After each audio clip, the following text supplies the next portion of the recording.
Hello students, आइए आज हम लोग सीख रहे हैं हमारा चैप्टर जो चल रहा है arithmetic progression class 10th NCERT के हिसाब से। तो हम लोग 5.3 सॉल्व कर रहे थे। 5.3 में आज क्वेश्चन नंबर 12 ऑनवर्ड सॉल्व कर रहे हैं। आइए सीखते हैं। क्वेश्चन नंबर 12 को हमने ऑलरेडी पहले से नोट करके रखा है। कहता है find the sum of first 40 positive integers which are divisible by 6।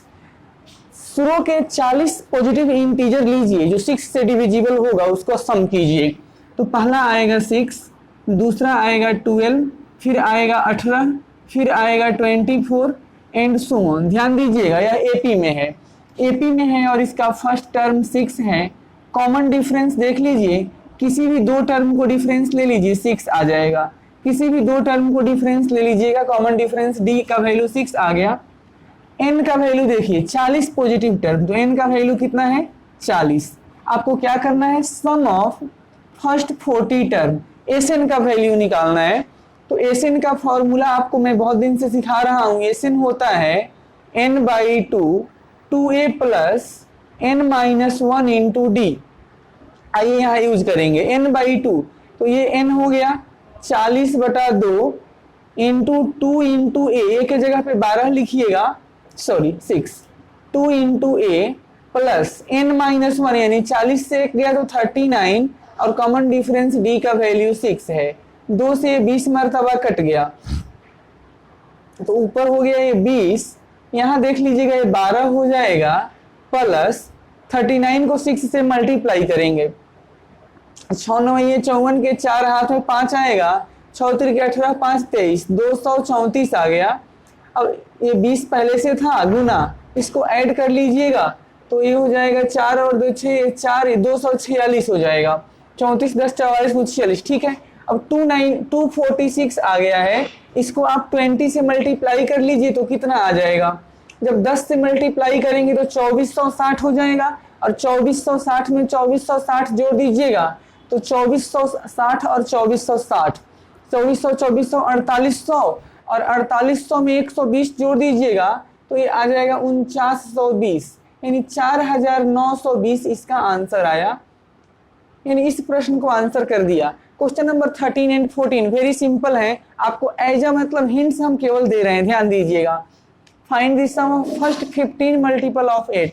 शुरू के 15 8 के मल्टीपल को सम कीजिएगा। तो पहला नंबर 8 होगा, अगला 16 24 एंड सो ऑन। यहाँ ध्यान दीजिएगा तो समझ में आ जाएगा कि ये जो सीक्वेंस बन रहा था इसके लिए फर्स्ट टर्म 8 है। कॉमन डिफरेंस देख लीजिए, कहीं दो को डिफरेंस कर लीजिए जा करके 8 आ जाएगा। n का वैल्यू 15 दिया था, ये 15 n का वैल्यू है।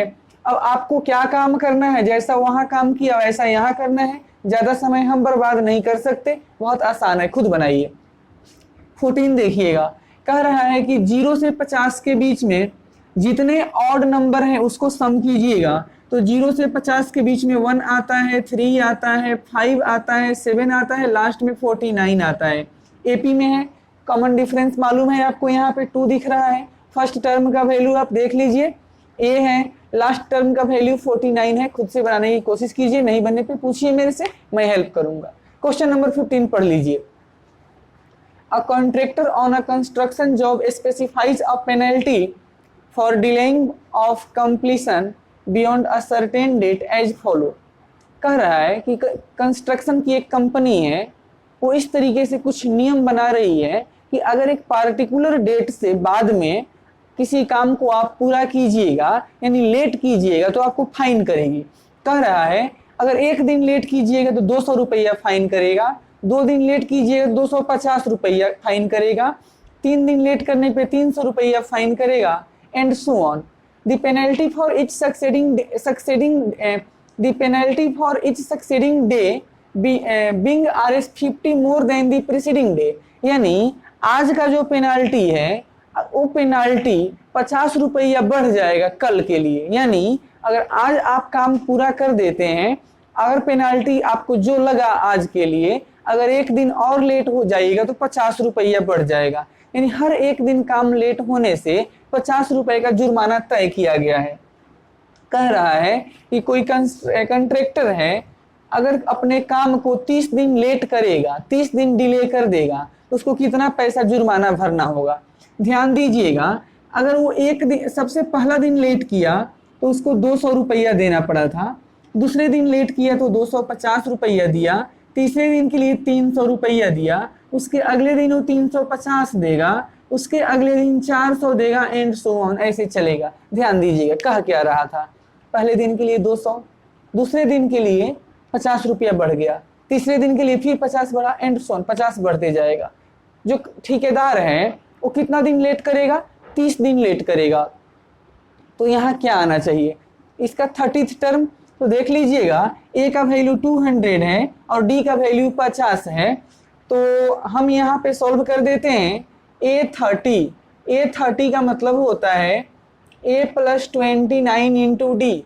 ए का मतलब 200 + 29, डी के जगह 50 लिख लीजिएगा, तो 200 के रहेगा। 29 को 50 से थोड़ा गुना कर लीजिएगा, 29 में 0 से गुना किया तो 0 आ गया, और आपका 29 को 0 से वजह से डबल 0 आएगा।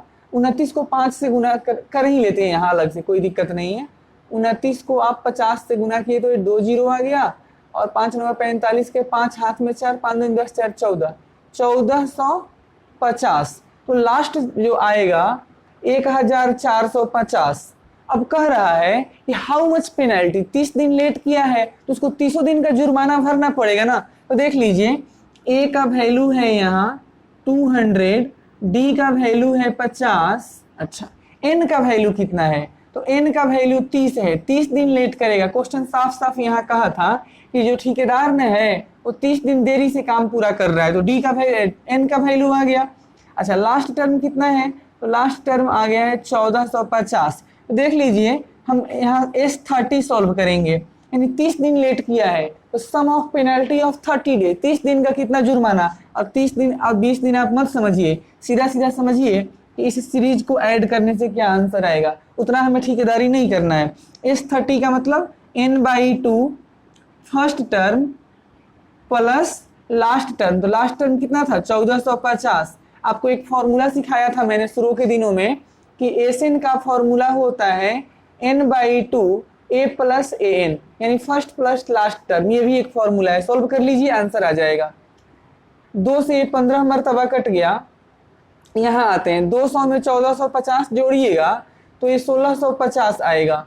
अब 1650 को 15 से गुना कर देंगे, आंसर आ जाएगा। आइए गुना कर लेते हैं। तो अपने पास था 1650 को गुना करना है 15 से, तो सबसे पहले 0 हो जाएगा, 50 25 हाथ में 2 आएगा, और ये हो जाएगा 16 25 80 और 2 82। चेक कर लेते, 5 से 0 आएगा, 50 25 हाथ में 2 आएगा, और 5 36 2 32, ठीक है। ये आ गया 0 5 6 1 0 5 7 4 2, यानी इसका आंसर आया 24,750 रुपया RS। ये रुपया, इतना जुर्माना भरेगा, तो रुपया में जुर्माना भरा जाता है ना, यानी वो ठेकेदार अगर काम 1 महीना लेट करेगा, 30 दिन देरी करेगा, तो 24,750 रुपये का पेनाल्टी उसको जमा करवाना पड़ेगा। चलते हैं आगे हम लोग, है ना, क्वेश्चन नंबर 16 की तरफ।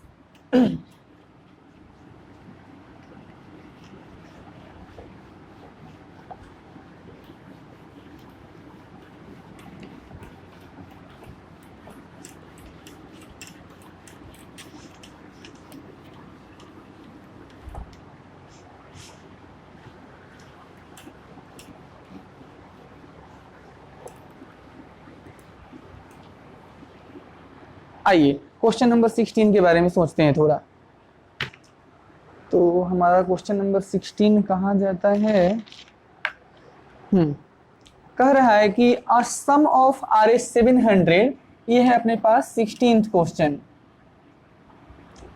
कह रहा है कि अ सम ऑफ RS 700, 700 रुपए का जो सम है, इज टू बी गिवन, लिख देते हैं इज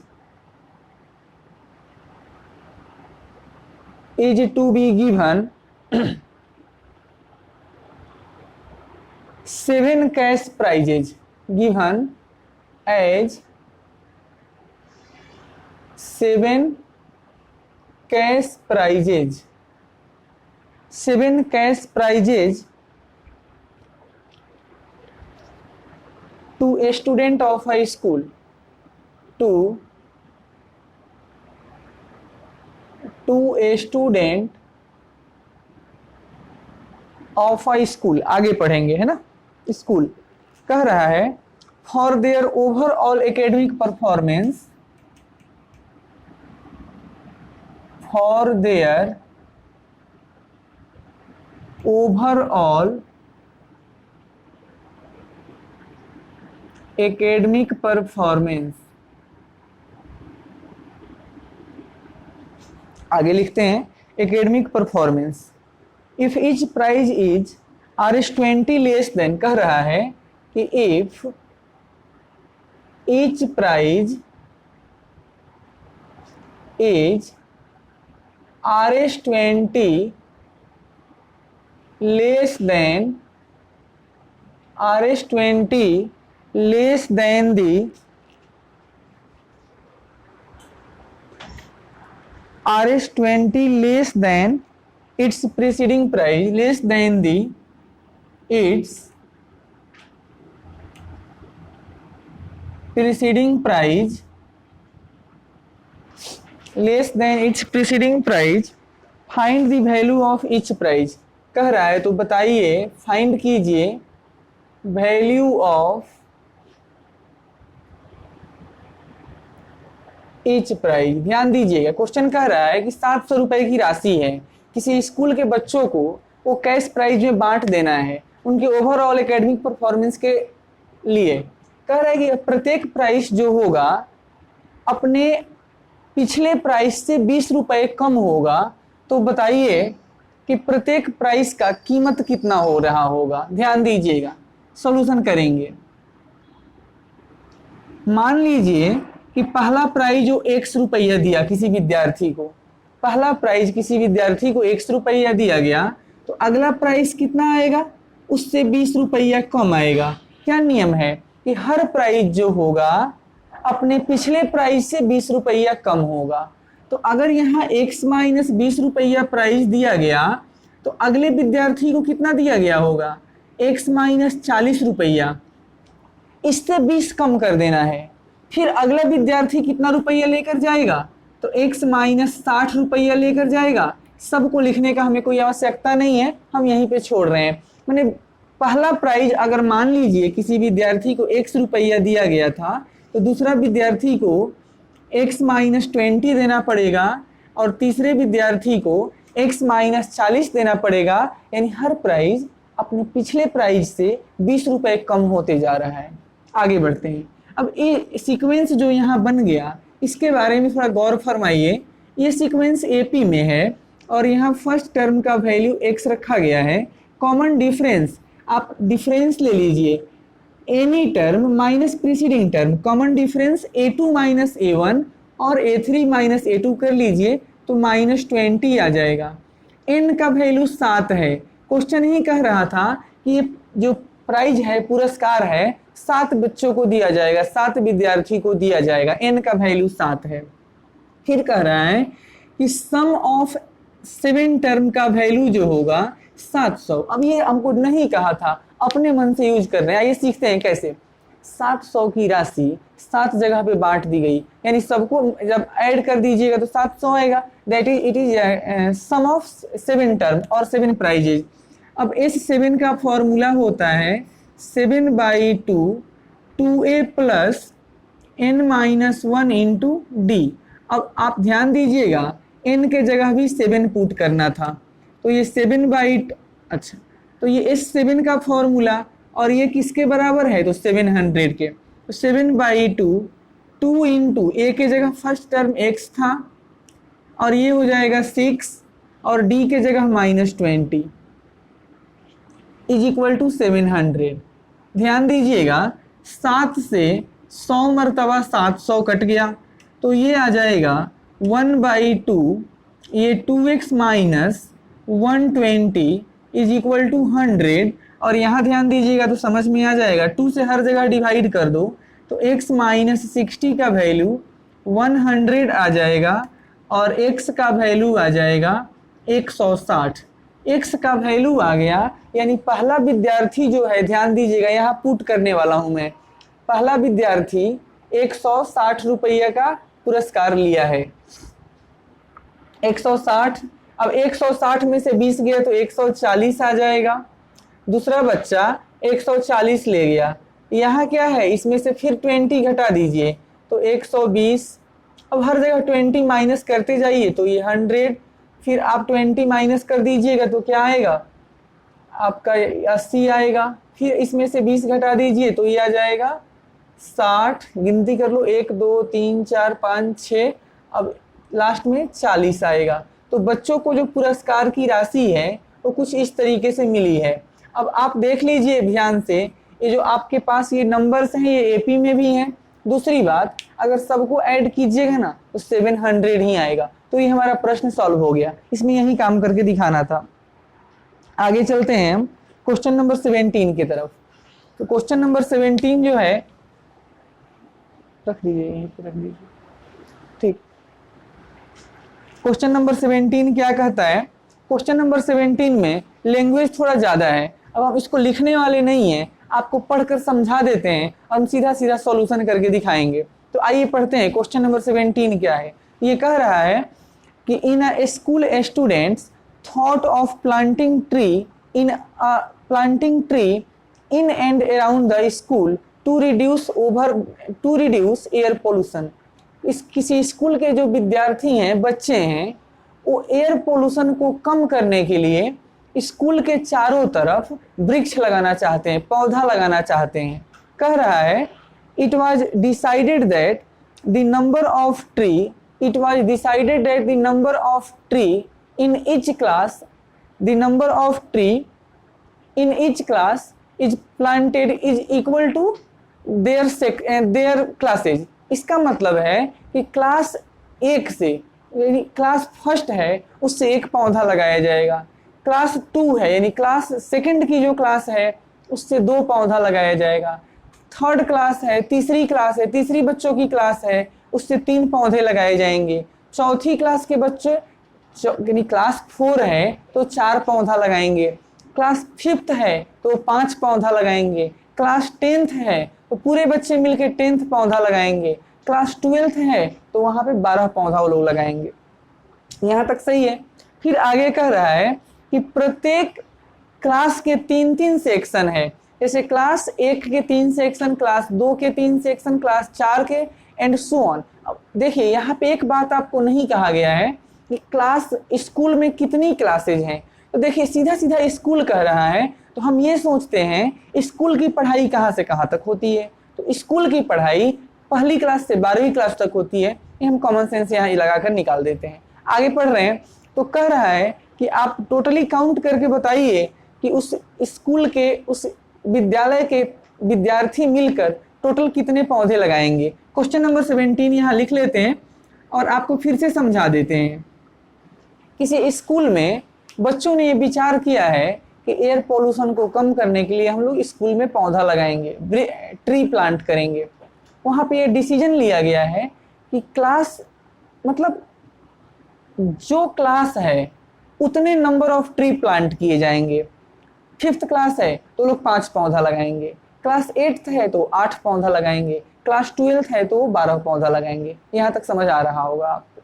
कह रहा है आगे कि हर एक क्लास के 3-3 सेक्शन है, हर एक क्लास के 3 सेक्शन है। अब आइए यहाँ थोड़ा आप ध्यान दीजिएगा। सपोज करिएगा ये जो क्लासरूम था, ये क्लास पहली क्लास के विद्यार्थियों का था, नर्सरी क्लास था। अब नर्सरी क्लास के लिए उसने 3 सेक्शन बना दिया, first section, third section, second और थर्ड सेक्शन।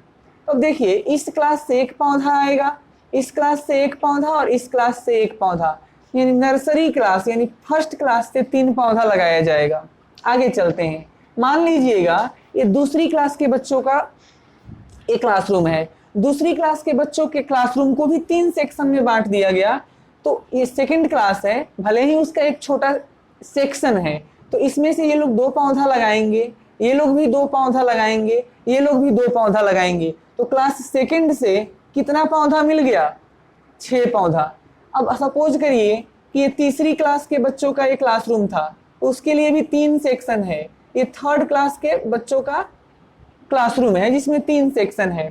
तो जब ये थर्ड क्लास है तो इस रूम से 3 पौधा लगाया जाएगा, इस रूम के बच्चे 3 ट्री प्लांट करेंगे, इस रूम के बच्चे भी 3 ही ट्री प्लांट करेंगे। टोटल कितना ट्री आ जाएगा? 9 ट्री। चौथी क्लास में आ जाइए, चौथी क्लास में भी 3 सेक्शन है, तो एक में 4 फिर 4 फिर 4, कितना आया? 12।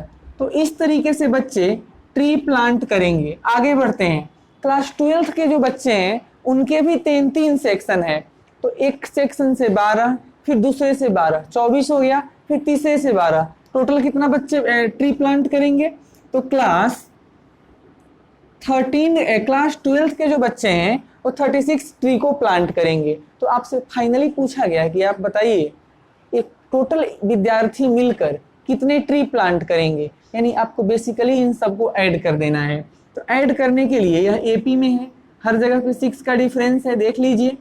ए का वैल्यू 3 हो गया, डी का वैल्यू भी यहाँ 3 ही है, और लास्ट टर्म का वैल्यू 36 है।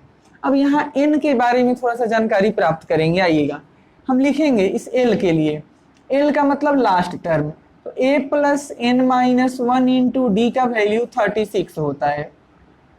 ए के जगह 3 पुट कर लीजिए, प्लस एन के जगह एन मालूम नहीं है, तो एन माइनस 1, डी के जगह 3 is equal to 36।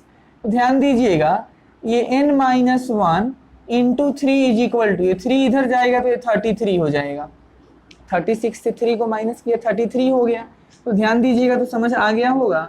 n minus 1 is equal to 33, ये 3 इंटू में था डिवाइड कर दिया, n माइनस 1 का वैल्यू 11 है, n का वैल्यू 12 आ गया, n का वैल्यू 12 आ गया, तो इसका जो सम हो जाएगा, sum of 12 term is equal to n by 2 यानी 12 अपॉन 2, फर्स्ट टर्म यानी 3 प्लस लास्ट टर्म यानी 36। सॉल्व कर दीजिए, आंसर आएगा, ये 6 मरतबा कट जाता है, ये S12 चल रहा है, और ये हो जाएगा 39। मल्टीप्लाई कर दीजिए, 9 छके 54 के 4 हाथ में 5, 6 तिरका 18, 5 23, 234 नंबर ऑफ ट्री उस स्कूल के बच्चे वहां प्लांट कर सकेंगे। ये हमारा क्वेश्चन नंबर 17 हो गया। आइए क्वेश्चन नंबर 17 के बाद क्वेश्चन नंबर 18 के बारे में थोड़ा हम लोग ट्राई करते हैं। देखिए, थोड़ा सा लैंग्वेज वाला क्वेश्चन है, ये सब टेंशन नहीं लेना है, हो जाएगा, है ना।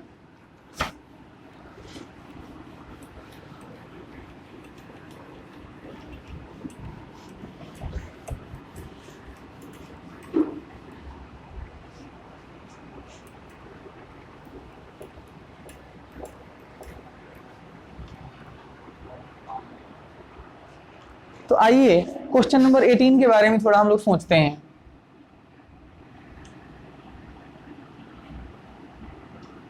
तो देखिए क्वेश्चन नंबर 18 क्या कहता है, कह रहा है कि अ स्पाइरल इज मेड ऑफ, लिख देते हैं, क्वेश्चन ज्यादा बड़ा नहीं है। अ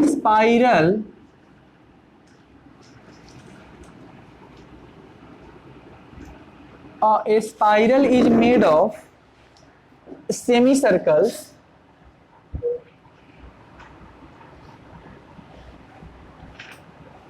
spiral is made of with semicircles with center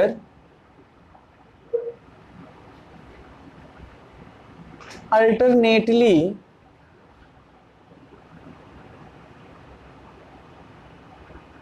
centers alternately at A and B। Centre जो है इनके अल्टरनेट A एंड B पे आएंगे। आगे फिर कह रहा है starting with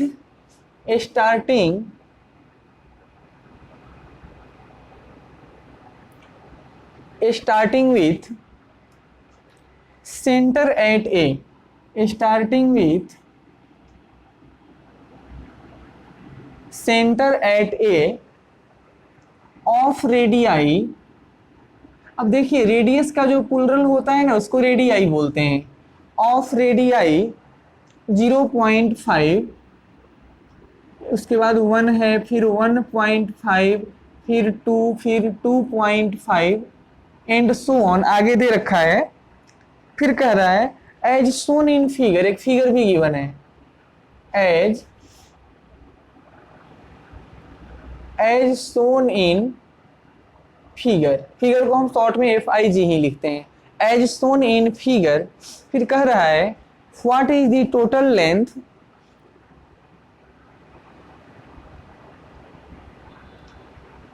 what is the total length of such spirals, total length of such spirals made up of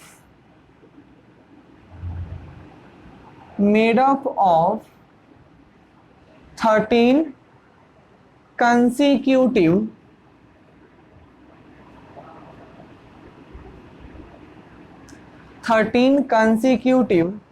semicircles,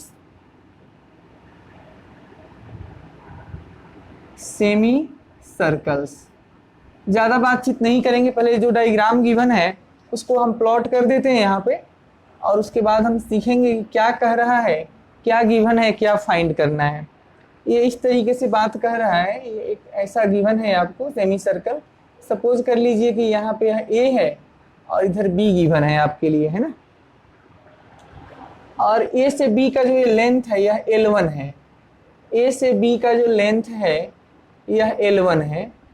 अब आगे ये ऐसा मूव किया और यहाँ से ये जो लेंथ है यहाँ से लेकर यहाँ तक इसका लेंथ L2 दिया गया है। अच्छा, L2 के बाद ये फिर से ऐसे वापस आ रहा है, तो देख लीजिए यहाँ से लेकर यहाँ तक का जो लेंथ होगा इसका नाम अब L3 हो गया, और इसके बाद जो इसका सेक्शन है यहाँ लिखते हैं, ये जो है यहाँ से लेकर यहाँ तक ये L4 है, और आगे ये डॉटेड लाइन दिया गया है। देखिए क्वेश्चन क्या है, पढ़कर समझ लीजिए, हम फिर समझाएंगे। A spiral is made up of semicircle with center alternately at A and B। Spiral winding आप देखते हैं ना, आइए दिखाते हैं स्पाइरल वाइंडिंग क्या होता है। किताब में जो ये वाइंडिंग होता है ना, इसी को स्पाइरल वाइंडिंग बोलते हैं। कह रहा है स्पाइरल वाइंडिंग जो है सेमी सर्कुलर शेप में है, उस सेमी सर्कल का जो सेंटर होगा अल्टरनेट A और B पे आएगा। कह रहा है कि ये स्टार्ट होगा सेंटर A से, जो सेमी सर्कल पहला होगा उसका स्टार्टिंग A पे होगा, और जब ये स्टार्ट होगा तो उसका रेडियस जो होगा 0.5, 1, 1.5, 2, 2.5। देखिए यहाँ एक ध्यान देने की बात ये है कि इसकी जो रेडियस है ना ये 0.5 से इंक्रीज कर रहा है, और जब कंटिन्यूअसली 0.5 से इंक्रीज कर रहा है दैट इज यह AP में है, विथ कॉमन डिफरेंस कितना बोल सकते हैं आप, तो यहाँ आप कॉमन डिफरेंस बोलेंगे कि 0.5 है। आगे चलते हैं, यही इस फिगर को दिखाया गया है। तो कह रहा है कि इस तरीके से 13 कंसेक्यूटिव सेमी सर्कल बनाने के लिए स्पाइरल वाइंडिंग का लेंथ कितना होगा, ध्यान दीजिएगा।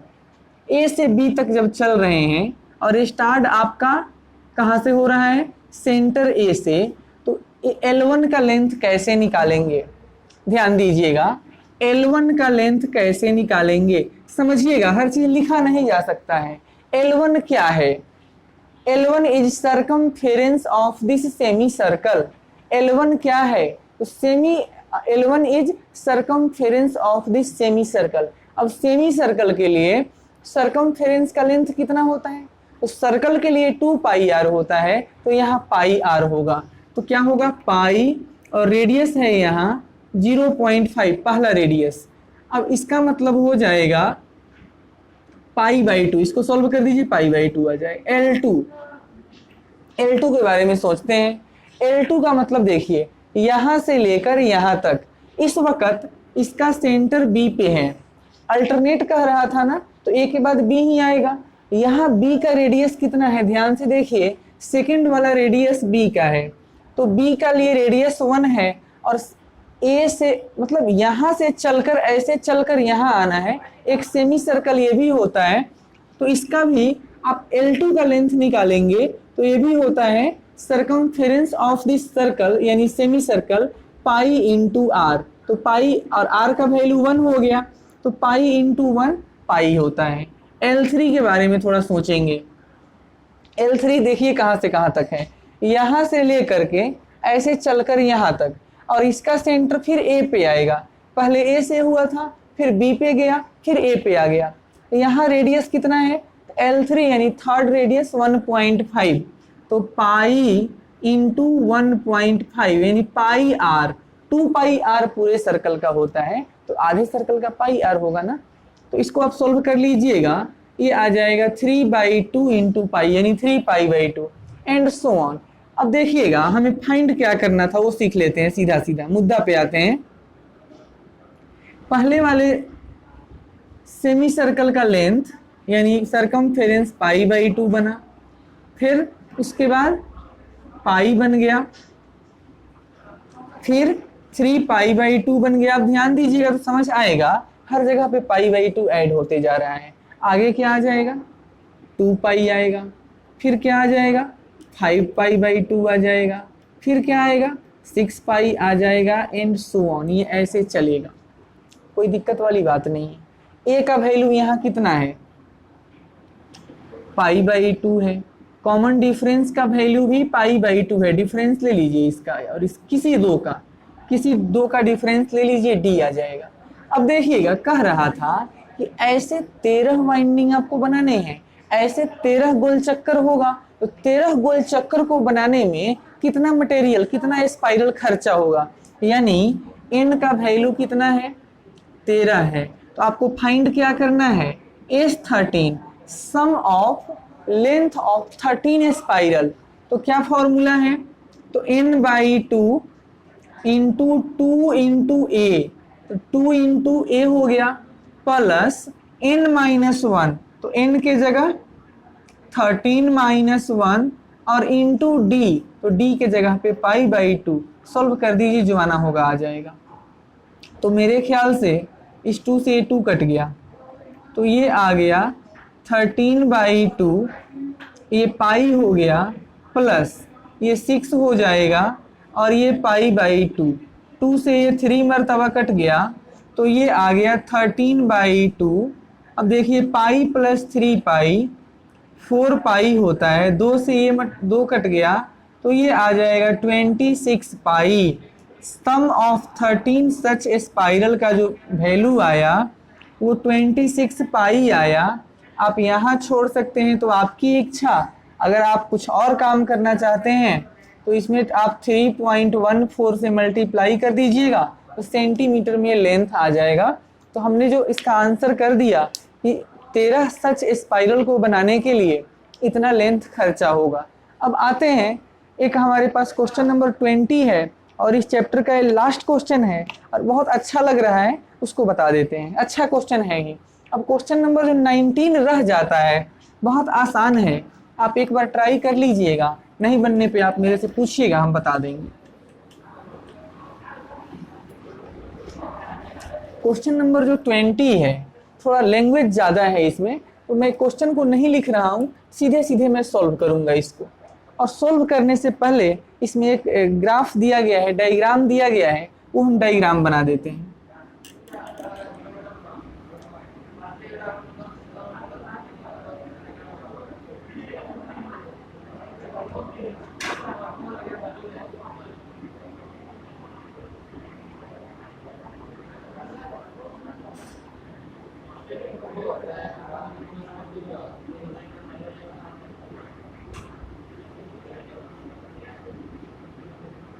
देखिए डायग्राम में क्या लिख रखा है। एक रास्ते पे, स्ट्रेट रोड पे 8-10 आलू रखे गए हैं। 1 2 3 4 5 6 7 8 9 10 आलू रखे गए हैं और यहाँ पे एक बाल्टी रखा गया है। प्रथम आलू, फर्स्ट आलू का बाल्टी से जो डिस्टेंस है वो 5 मीटर का है और बाकी सभी आलू 3 मीटर के दूरी पे रखे गए हैं। 2 आलू के बीच का कंटिन्यूअस डिस्टेंस अब 3 मीटर है। कह रहा है कि यहाँ पे एक लड़की है, एक थोड़ा सा हम बना देते हैं, वैसे तो नहीं आता है, कोशिश करते हैं।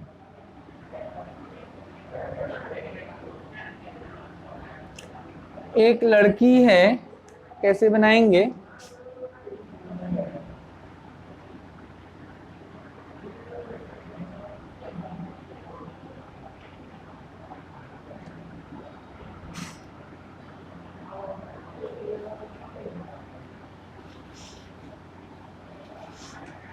सपोज करिए इसके 2 आँख हैं, यहाँ पे ये नाक है, इसके बाल हो गए, और सपोज करिए ये ऐसे दौड़ रही है।